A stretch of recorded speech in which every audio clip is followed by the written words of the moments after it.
Hey guys, it's Sameer. Today it's Friday. I am going to share with you an incredibly humbling experience that I had earlier this week. And the reason that I'm sharing this with you is because it's an experience that I know is going to utterly, completely transform my entire business. It's going to transform everything going forward, and I want to share this with you because it's going to, one, affect you directly if you're watching this and you're watching my future stuff, but also because I know that if you've had moments like this in your own business, in your own life, that that if you embrace them, it will make a huge impact in your own business and in your own life. So what I'm going to do is I'm going to start with a story. I'm going to go through the initial part of it reasonably quickly so that we can kind of get to the crux of what happened and why it's making such a difference. So about a week ago, I was in a online group. It was a Facebook group. Someone had asked a question, and I had sent her a intricate answer with a follow-up to say, hey, why don't we hop on the phone and chat in more detail. Now, let me explain to you why I do this. It's because I know that much of my business comes from a lot of personal conversations that I have with people. Some people, of course, I get on the phone, I help them out, and they say, great, thank you so much, that was really helpful. Others say, who are you and what do you want from me? And then, of course, there's that bunch that say, that was really helpful, how do I get more of this, or how do I work with you, etc. So I go into this with the open mind that, hey, anything can come out of this. And I went into this conversation the same way. And the woman's name was Lisa.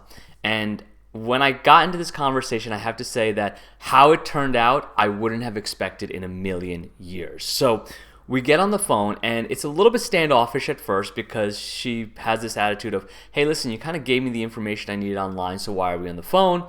And I had a little bit of the same attitude. Well, if you got the information you needed online, then why are we on the phone? But eventually we found this common ground, and we started to have a decent conversation about her business and what needed to be done and what needed to be changed, and a lot of things that she wanted to implement. But somewhere around maybe the 20-30 minute mark, by the way, we chatted for 3 hours, just to let you know how good of a conversation this turned out to be. Around the 20-30 minute mark, something shifted. She admitted to me, she says, listen, you know what, usually I don't talk to people offline, but I saw your face online and I said, this guy seems like a trustworthy guy. Now I'm talking to you and I realize that you don't have an ulterior motive, that you are genuinely here to help. And I'm not just saying this to toot my own horn. There's a reason behind this. The humbling experience is coming. And she says, you seem like a very trustworthy guy. You're giving me some great information, and you're being helpful, and I trust you. But here's where the disconnect takes place, is I'm looking at your content online, and there is an absolute, complete 100% disconnect between who you are as a person and your presence online.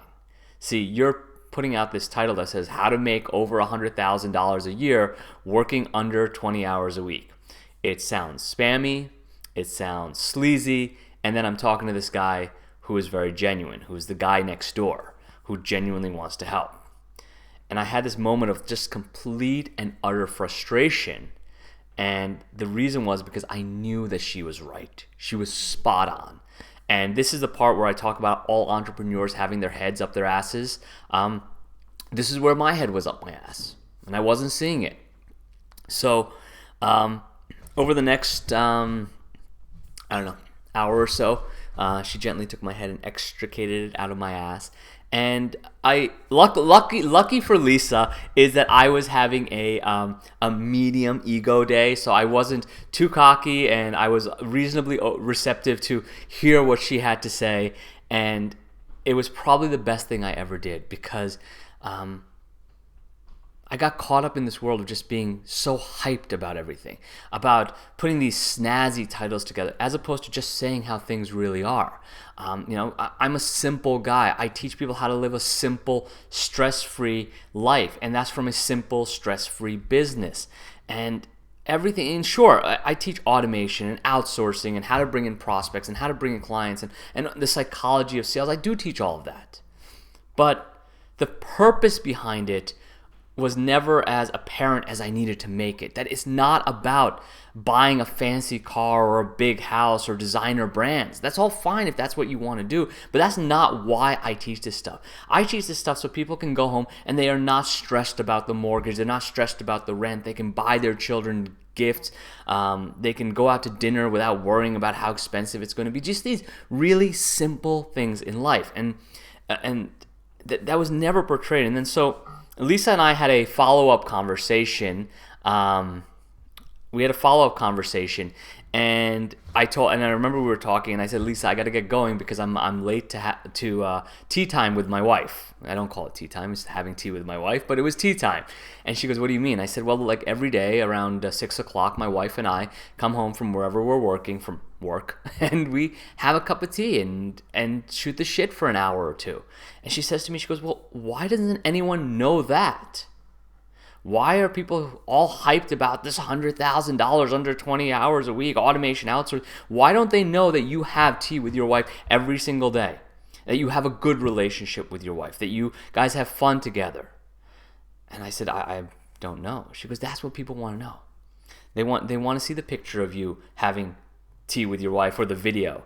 So the first thing I did was I told my wife that soon we'll be doing a video of us having tea together, but that's what was important. Spend time with your family, go out with your friends, go on vacation, enjoy the simpler things in life.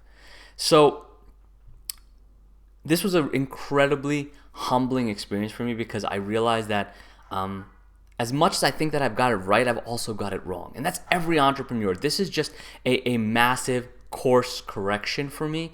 And if you can keep your ego in check, or maybe eliminate it when it needs to be eliminated, because there are times when ego is important. But when you eliminate the ego, when you are able to listen to someone that can extricate your head from your ass, thank you, Lisa, and see that people just want someone who's real, authentic, and it has to be consistent across everything you're presenting. So, really what this is all about, everything that I'm teaching is really about living a very simple, stress-free life. Like, how do you create a business that's a lot of fun? How do you have clients that are awesome? How do you have cool conversations with people like Lisa and just really get to learn about yourself and become a better person and a better businessman and a better businesswoman? That's what this is all about. So here's what my promise is to you. Going forward, you're going to see a lot more transparency, a lot more authenticity. I'm going to share with you all the places that I screwed up as well as succeeded, and this is really just going to be about building that cool, simple, fun life that's stress-free. And if that's what you want, I'm so excited to have you in my world. Thank you for being here because you are truly part of my family, and if there's anything that I can ever help with, you know that I'm here for you. So thank you, Lisa. Thank you for watching this, and I can't wait to journey into this new business, this new world that I'm about to embark upon. So until we chat next time, keep life simple and always remember to play.